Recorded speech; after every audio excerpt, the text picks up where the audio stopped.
ये जानकर हैरानी होती है कि भारत दुनिया के सबसे ज्यादा जैव विविधता वाले देशों में से एक है। आज हम इसी अविश्वसनीय वनस्पति और वन्य जीवन की एक शानदार भौगोलिक यात्रा पर निकल रहे हैं। तो चलिए शुरू करते हैं। चलिए सीधे इस एक नंबर से शुरू करते हैं। 47,000। जी हाँ, 47,000। ये है भारत में पाए जाने वाले पौधों की प्रजातियों की संख्या।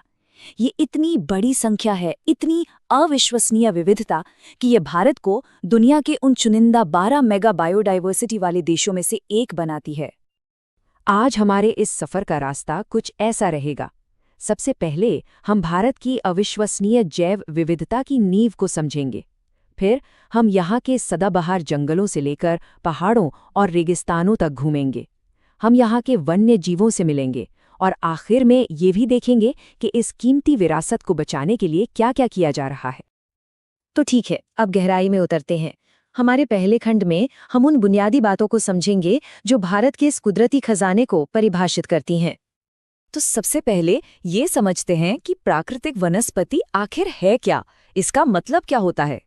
देखिए, आसान शब्दों में कहे तो ये वो पेड़ पौधे हैं जो बिना किसी इंसानी मदद या दखल के अपने आप कुदरती तौर पर उगे हैं।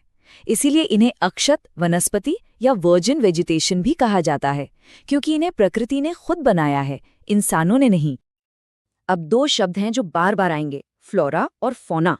इनको समझना बहुत जरूरी है। बात सीधी सी है।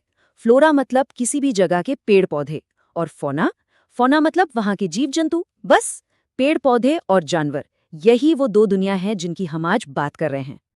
तो चलिए अपने सफर के पहले पड़ाव पर चलते हैं।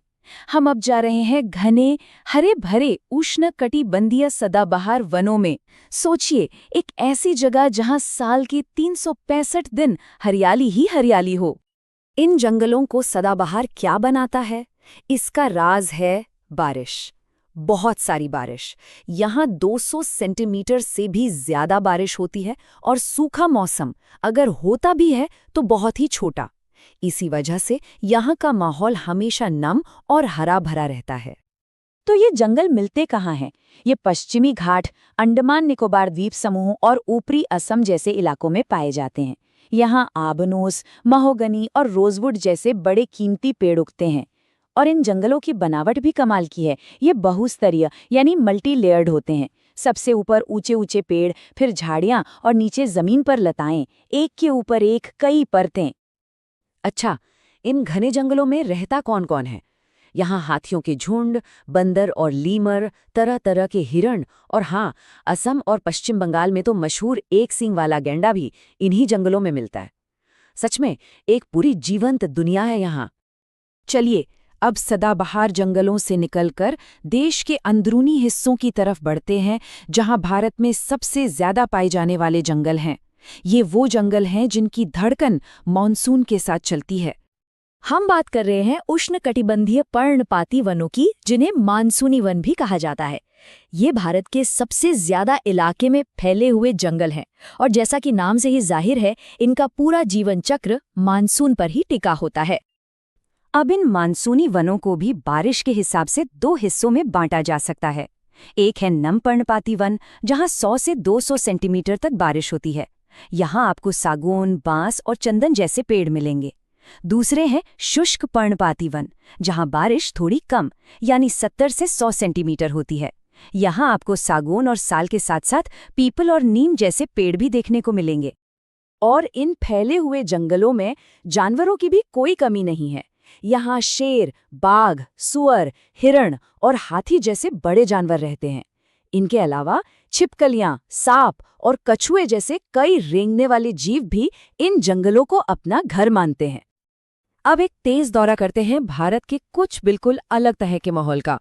ऊंचे ऊंचे पहाड़, सूखे रेगिस्तान और लंबे लंबे समुद्री तट। ये दिखाता है कि यहाँ की प्रकृति में कितनी ज्यादा वैरायटी है। सबसे पहले बात करते हैं पर्वतीय वनों की। पहाड़ों में एक कमाल की चीज होती है। जैसे जैसे ऊंचाई बढ़ती है, पेड़ पौधे भी बदल जाते हैं। नीचे की तरफ आपको चौड़ी पत्ती वाले ओक जैसे पेड़ मिलेंगे, और जैसे जैसे आप ऊपर जाएंगे, आपको पाइन और देवदार जैसे नुकीली पत्ती वाले पेड़ दिखने लगेंगे। अब पहाड़ों से उतरकर चलते हैं सूखे इलाकों में, जहां कंटीले वन और झाड़ियां होती हैं। यहाँ बारिश 70 सेंटीमीटर से भी कम होती है, इसलिए बबूल और कैक्टस जैसे पौधों ने जिंदा रहने का एक तरीका निकाल लिया है। इनकी जड़ें पानी की तलाश में बहुत गहरी जाती हैं और पत्तियां छोटी या कांटों जैसी होती हैं ताकि पानी उड़ न जाए। और फिर आते हैं समुद्री तटों पर, जहां मिलते हैं मैंग्रोव वन।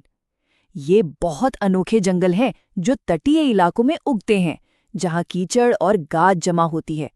इनकी खास बात यह है कि इनकी जड़ें पानी के नीचे डूबी रहती हैं। और हाँ, यही जंगल मशहूर रॉयल बंगाल टाइगर का घर भी है। तो हमने जंगलों और पेड़ पौधों की तो बात कर ली, अब जरा यहाँ के निवासियों यानी यहाँ के वन्य जीवों के शानदार साम्राज्य से भी मिलते हैं। एक और चौंकाने वाला आंकड़ा, लगभग 90,000। जी, भारत में जानवरों की करीब करीब 90,000 प्रजातियां पाई जाती हैं। जितनी कमाल की यहाँ की वनस्पति है, उतने ही कमाल के यहाँ के जीव जंतु भी हैं। और ये एक ऐसी बात है जो भारत को पूरी दुनिया में सबसे अलग बनाती है।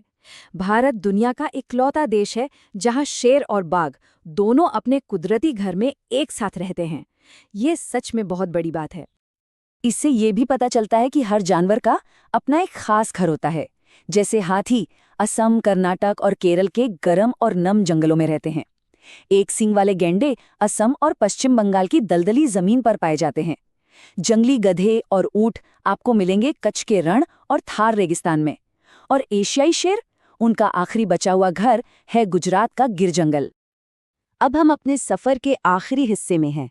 यहाँ हम इस बात पर नजर डालेंगे कि इस बेशकीमती कुदरती विरासत के सामने क्या चुनौतियां हैं और इसे बचाने के लिए क्या कोशिशें हो रही हैं। तो सवाल ये उठता है कि आखिर ये जो पूरा इकोसिस्टम है, इसका संतुलन बिगड़ा क्यों है? गड़बड़ कहाँ हुई है? इसकी वजह कई हैं और सब गंभीर हैं। लालची शिकारियों का शिकार करना, फैक्ट्रियों से निकलने वाला केमिकल और कचरा, खेती और घर बनाने के लिए जंगलों की अंधाधुंध कटाई और बाहर से लाई गई प्रजातियां, इन सब ने मिलकर इस संतुलन को बिगाड़ दिया है।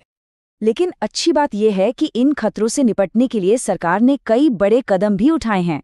जैसे देश में 18 बायोस्फीयर रिजर्व बनाए गए हैं। बोटानिकल गार्डन्स को आर्थिक और तकनीकी मदद दी जा रही है। प्रोजेक्ट टाइगर और प्रोजेक्ट राइनो जैसे खास प्रोजेक्ट शुरू किए गए हैं।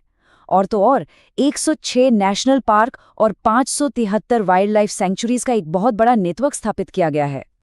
और आखिर में एक सवाल जो सोचने पे मजबूर करता है, क्या होगा अगर ये सारे पेड़ पौधे और जानवर इस धरती से गायब हो जाएं? ये सवाल सिर्फ एक सवाल नहीं, बल्कि एक याद दिलाने वाला है कि इन्हें बचाना सिर्फ प्रकृति को बचाना नहीं है, बल्कि ये हमारे अपने वजूद को बचाने के लिए भी जरूरी है।